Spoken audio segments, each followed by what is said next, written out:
Hello everyone, कैसे हो आप सभी। एक बार फिर से आप सभी का स्वागत है। अपन ब्लड के बारे में डिस्कशन कर रहे थे, तो जिसमें अपना आरबीसी है जो कि डिस्कशन कर लिया था।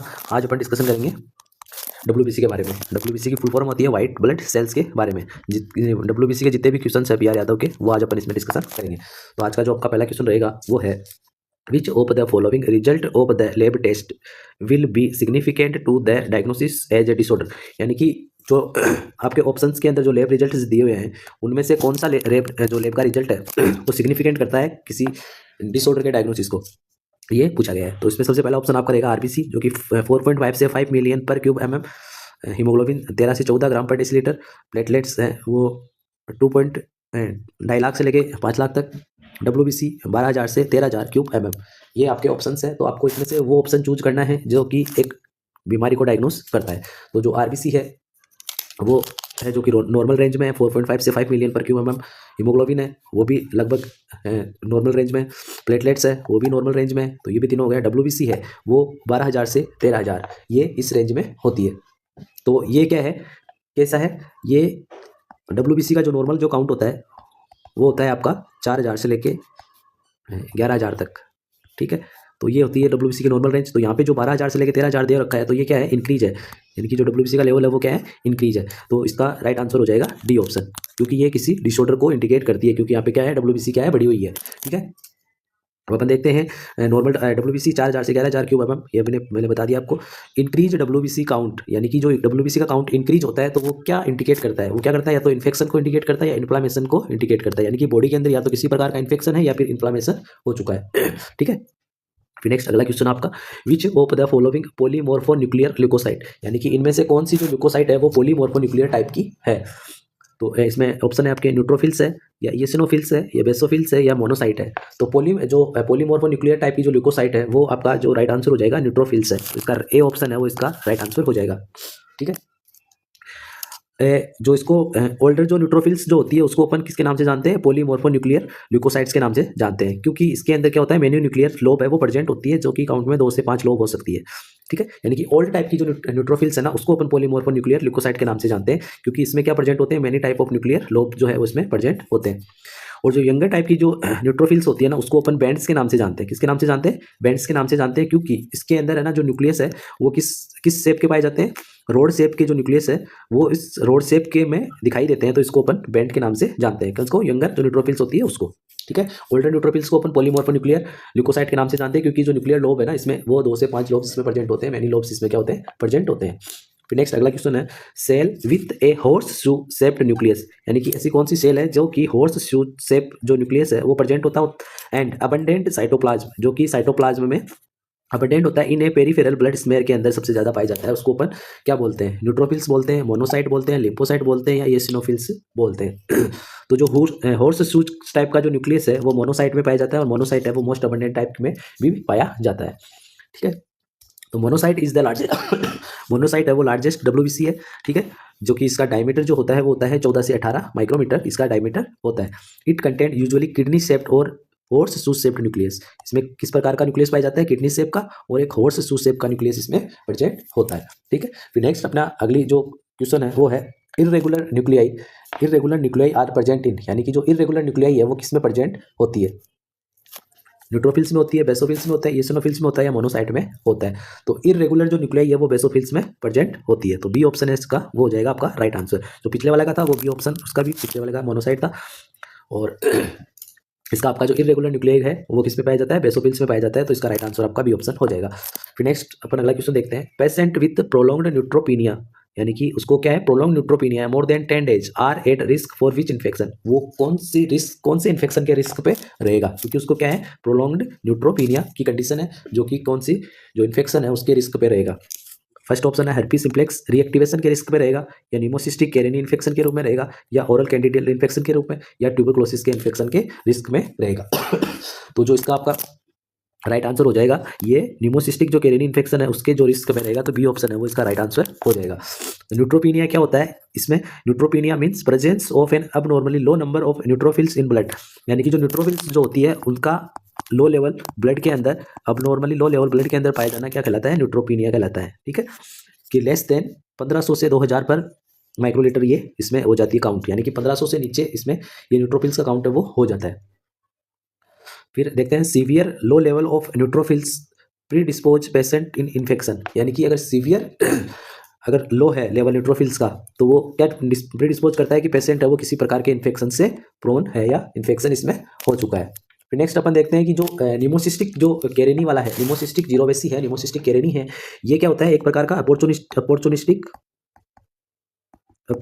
इन्फेक्शन है। अपॉर्चुनिस्टिक इन्फेक्शन है, तो किस प्रकार का ये अपॉर्चुनिस्टिक इन्फेक्शन है और ये किसके द्वारा होता है, ये फंगस के द्वारा होता है। एक फंगल इन्फेक्शन है, अपॉर्चुनिस्टिक इन्फेक्शन है, जो कि क्या करता है, जो इम्यूनोसप्रेसिव जो कंडीशंस जो होती है, इम्यूनिटी को जो सप्रेस करने की जो कंडीशंस जो होती है उनके अंदर ये अपॉर्चुनिटी मिलते ही ये क्या कर देते हैं, इन्फेक्शन क्रिएट कर देते हैं। जैसे कि न्यूट्रोपीनिया है, न्यूट्रोपीनिया में क्या है, आपकी जो डब्ल्यूबीसी का जो काउंट है वो लेस होता है, जिसके कारण इसकी इम्यूनिटी क्या होती है, डिक्रीज होती है, जिसके कारण ये इन्फेक्शन अगर इसको प्रोलॉन्ग्ड जो टाइम है उस तक अगर न्यूट्रोपीनिया रहेगा तो ये कंडीशन इसमें डेवलप हो सकती है। ये क्या है, एक प्रकार का अपॉर्चुनिटिक इन्फेक्शन होता है, जो कि इम्यूनिटी के जो लेवल के जो कम होने के कारण ये क्या होता है, एक्टिवेट हो जाता है। ये एक प्रकार का फंगल या फंगस से कोज होता है।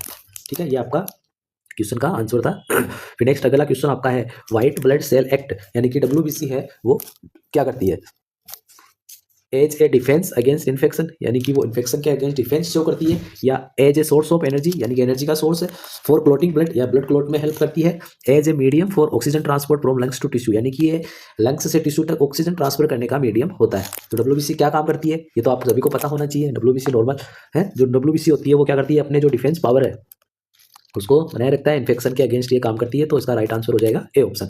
सोर्स ऑफ एनर्जी ये है नहीं, ब्लड क्लोटिंग का काम ये करते नहीं है, क्लोटिंग फैक्टर करते हैं, और जो मीडियम है वो आरबीसी का काम होता है। तो इसमें जो प्राइमरी जो फंक्शन होता है आपका डब्ल्यूबीसी का वो होता है डिफेंस अगेंस्ट इन्फेक्शन। क्या क्या प्राइमरी फंक्शन होता है कि किसी भी प्रकार का कोई अपनी बॉडी में इन्फेक्शन होता है उसके प्रति डिफेंस का काम करना।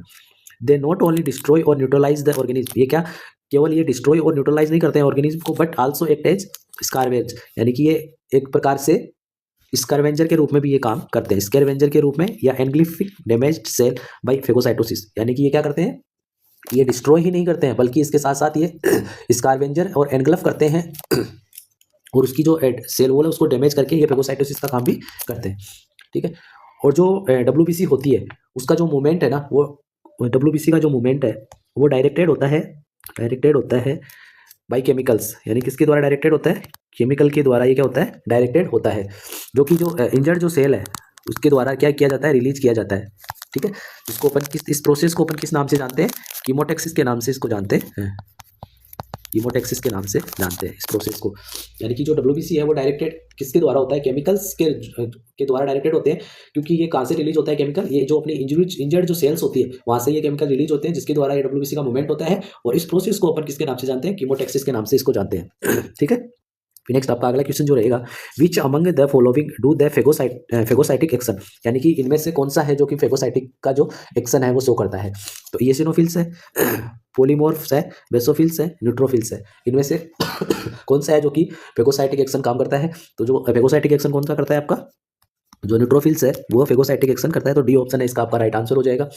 ठीक है, इसके अंदर क्या होता है कि ये 3 स्टेज प्रोसेस है, 3 स्टेज प्रोसेस है ये, जिसमें क्या होता है, जो फेगोसाइटोसिस की कंडीशन होती है जिसके अंदर जो आपका न्यूट्रोफिल्स है, मोनोसाइट है, और जो मैक्रोफेजेज है, मैक्रोफेज जो है ये क्या करते हैं, एनगल्फ करते हैं और डिस्ट्रॉय करते हैं, माइक्रो ऑर्गेनिज्म को क्या करते हैं, ये डिस्ट्रॉय करते हैं। ठीक है, तो ये क्या है, फेगोसाइटोसिस का काम करते हैं, जो कि क्या करते हैं, एनगल्फिंग जो सब्सटेंस है, जो एनगल्फ करने वाला जो सब्सटेंस है यानी कि माइक्रो ऑर्गेनिज्म है, वो क्या करता है, एक प्रकार से कवर्ड होता है, जिसके द्वारा ओस्पोनिन के द्वारा ये क्या होते हैं, कवर्ड होते हैं, जो कि एक प्रकार से एंटीबॉडीज और जो कॉम्प्लीमेंट्स जो होते हैं इनिशिएट करके binding with cell reception and the phagocytosis का काम ये करते हैं। ठीक है, फिर नेक्स्ट अगला क्वेश्चन जो आपका है वो है the serological reactions which sensitize bacteria for phagocytosis is called, यानी कि जो सेंसिटिव जो बैक्टीरिया है उसके फेगोसाइटोसिस के अंदर जो सीरोलॉजिकल जो रिएक्शंस होती है उसको अपन किस नाम से जानते हैं? तो ये कोएगुलेशन के नाम से जानते हैं, या न्यूट्रलाइजेशन के नाम से जानते हैं, या ऑप्सोनाइजेशन के नाम से जानते हैं, या कॉम्प्लीमेंट के नाम से जानते हैं। तो कॉम्प्लीमेंट फिक्सेशन तो होता नहीं है, कोएगुलेशन की प्रोसेस इसमें होती नहीं है, न्यूट्रलाइजेशन के द्वारा भी ये नहीं होता है। तो इसको अभी मैंने पीछे बताया था आपको, एक प्रकार का जो इसमें तो सब्सटेंस पाया जाता है तो ऑप्सोनिन, तो उसके द्वारा ऑप्सोनिन की जो प्रक्रिया है वो ऑप्सोनाइजेशन के नाम से जानता है। तो इसको सी ऑप्शन है वो इसका राइट आंसर हो जाएगा। ऑप्सोनाइजेशन क्या होता है? Means the action of opsonin to facilitate phagocytosis. ये क्या होता है? एप्सोनिन के जो वो एक्शन होता है जो कि फैसिलिटेट जो फेगोसाइटोसिस है वो करवाता है। Opsonin is a substance that code foreign antigen.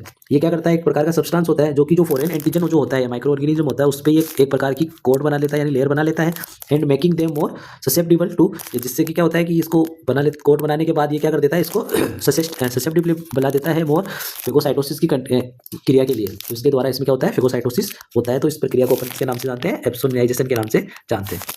Next आपका अगला क्वेश्चन जो रहेगा, a reduction in total leukocyte count is called, यानी कि जो टोटल ल्यूकोसाइट काउंट है उसका कम हो जाना उसको अपन किस टर्म से जानते हैं? ल्यूकोसाइटोसिस के नाम से जानते हैं, ल्यूकोपीनिया के नाम से जानते हैं, ल्यूकोरिया के नाम से जानते हैं, या ल्यूकेमिया के नाम से जानते हैं? तो ल्यूकेमिया एक प्रकार का जो ब्लड कैंसर है, ल्यूकेपीनिया के नाम से इसको अपन जानते हैं। इसमें लो लेवल होता है WBC का, और जो ल्यूकोसाइटोसिस है उसके अंदर इंक्रीज हो जाता है नंबर ऑफ WBC का। ठीक है, इसका राइट आंसर आपका हो जाएगा बी ऑप्शन, इसका राइट आंसर हो जाएगा। ठीक है, नेक्स्ट अगला क्वेश्चन जो आपका है, which of the following result of the lab test is indicative for the bacterial infection, यानी कि कौन सा जो लैब रिजल्ट है वो इंडिकेट करता है अपने शरीर के अंदर बैक्टीरिया का इन्फेक्शन होने को, यानी कि अपने शरीर में किसी प्रकार के बैक्टीरिया का इन्फेक्शन हो गया है उसके लिए अपना कौन सा लैब रिजल्ट है वो शो करता है। तो WBC है वो 4.0 मिलियन पर क्यूब mm होता है, हेमोग्लोबिन का लेवल 13.2 ग्राम पर डेसीलीटर है, प्लेटलेट्स का लेवल है वो 3.5 लाख है, WBC है वो 15,000 है। तो जो अपना इन्फेक्शन को जो शो करने वाला है वो रहता है WBC। तो WBC का अगर लेवल इंक्रीज होता है तो अपनी बॉडी में वो क्या करते हैं? इन्फेक्शन या इन्फ्लामेशन को शो करते हैं। तो इसका राइट आंसर आपका हो जाएगा डी ऑप्शन। ठीक है, तो increase number of leukocyte in the blood called leukocytosis, यानी कि जो ब्लड के अंदर जो ल्यूकोसाइट का काउंट इंक्रीज हो जाता है उसको अपन ल्यूकोसाइटोसिस के नाम से जानते हैं। Leukocytosis occur most commonly in infection और इन्फ्लामेशन, यानी कि ये मोस्ट कॉमन केस में होता है, इन्फेक्शन हो जाता है तो शरीर में किसी प्रकार का, या किसी प्रकार का इन्फ्लामेशन की कंडीशन या ट्रॉमा और स्ट्रेस की कंडीशन में क्या हो जाते हैं? इंक्रीज हो जाते हैं। Neutrophils increase in acute bacterial infection and inflammation, यानी कि न्यूट्रोफिल्स जो काउंट है ना वो किस में इंक्रीज होता है? एक्यूट बैक्टीरियल इन्फेक्शन के अंदर और इन्फ्लामेशन की कंडीशन में ये इंक्रीज होता है। और जो मोनोसाइट का काउंट है, ये सारे इंपॉर्टेंट पॉइंट है, इसको अच्छे से ध्यान में रखना। जो मोनोसाइट के काउंट है वो इंक्रीज इन क्रोनिक इन्फेक्शन, यानी कि अगर किसी प्रकार का कोई क्रोनिक इन्फेक्शन है शरीर में तो उसमें क्या हो जाता है? मोनोसाइट का काउंट है वो इंक्रीज हो जाता है। और लिम्फोसाइट का काउंट है ना वो इंक्रीज हो जाता है वायरल और क्रोनिक बैक्टीरियल इन्फेक्शन के अंदर जो लिम्फोसाइट है उनका काउंट है वो क्या हो जाता है? इंक्रीज हो जाता है। जो आपका एसिनोफिल्स का काउंट है वो पैरासाइट अटैक या एलर्जी कंडीशन के अंदर ये क्या होता है? एसिनोफिल्स का काउंट है वो इंक्रीज हो जाता है, जैसे कि अस्थमा की कंडीशन है। ठीक है, नेक्स्ट आपका अगला क्वेश्चन जो रहेगा, which one of the following occur in allergy, यानी कि एलर्जी के अंदर इसमें क्या अकर होता है? तो एलर्जी के अंदर आपको क्या दिखने को मिलता है? एसिनोफिलिया, न्यूट्रोफिलिया, लिम्फोसाइटोसिस या मोनोसाइटोसिस। तो अभी अपन ने देखा था एलर्जी की कंडीशन में कौन बढ़ता है? एसिनोफिल्स का काउंट, तो एसिनोफिलिया होता है। तो ए ऑप्शन इसका राइट आंसर आपका हो जाएगा। फिर नेक्स्ट आपका है एग्रेनुलोसाइटोसिस इन एग्रेनुलोसाइटोसिस इज कैरेक्टराइज्ड बाय, यानी कि एग्रेनुलोसाइटोसिस है वो कैरेक्टराइज्ड होता है एब्डोमिनल पेन होता है एग्रेनुलोसाइटोसिस में, या change in level of consciousness, यानी कॉन्शियसनेस को चेंज होता है, स्टिफनेस इन नेक में स्टिफनेस हो जाती है, ल्यूकोपीनिया इसमें हो जाता है। तो एग्रेनुलोसाइटोसिस में क्या हो जाता है? ल्यूकोपीनिया इसमें हो जाता है। तो डी ऑप्शन इसका आपका राइट आंसर हो जाएगा। एग्रेनुलोसाइटोसिस मींस डेफिसिट और absolute lack of granulocyte WBC, यानी कि जो ग्रेनुलोसाइट WBC है उसका कम हो जाना, जैसे कि न्यूट्रोफिल्स, बेसोफिल्स और यूसिनोफिल्स तीनों का लेवल है वो कम हो जाना, क्या कहलाता है? एग्रेनुलोसाइटोसिस के नाम से जानते हैं। It occur in exposure of certain drug like, यानी कि ये किस में हो जाती है? कि किसी सर्टेन ड्रग्स के एक्सपोजर के कारण, जैसे क्लोजापिन है और रेडिएशन थेरापी है, उनके अंदर क्या हो जाती है? इनका लेवल कम हो जाता है, एग्रेनुलोसाइटोसिस की कंडीशन उत्पन्न हो जाती है। Also seen in some leukemia, यानी कि ये किसी कुछ जो ल्यूकेमियाज जो होते हैं उनके अंदर भी ये दिखाई देता है। तो आज के टॉपिक में अपन ने WBC के बारे में डिस्कशन कर लिया था। आपके PR यादव की बुक में इतने WBC के क्वेश्चंस थे जिसके बारे में आज अपन ने डिस्कशन कर लिया है। कल अपन जो इम्यूनिटी है या इम्यूनोग्लोबिन्स जो है उनके बारे में डिस्कशन करेंगे। अगर वीडियो अच्छा लगा हो तो अपने दोस्तों के साथ शेयर जरूर करना, और चैनल को सब्सक्राइब नहीं किया है तो उसको सब्सक्राइब जरूर करना। तब तक के लिए थैंक यू।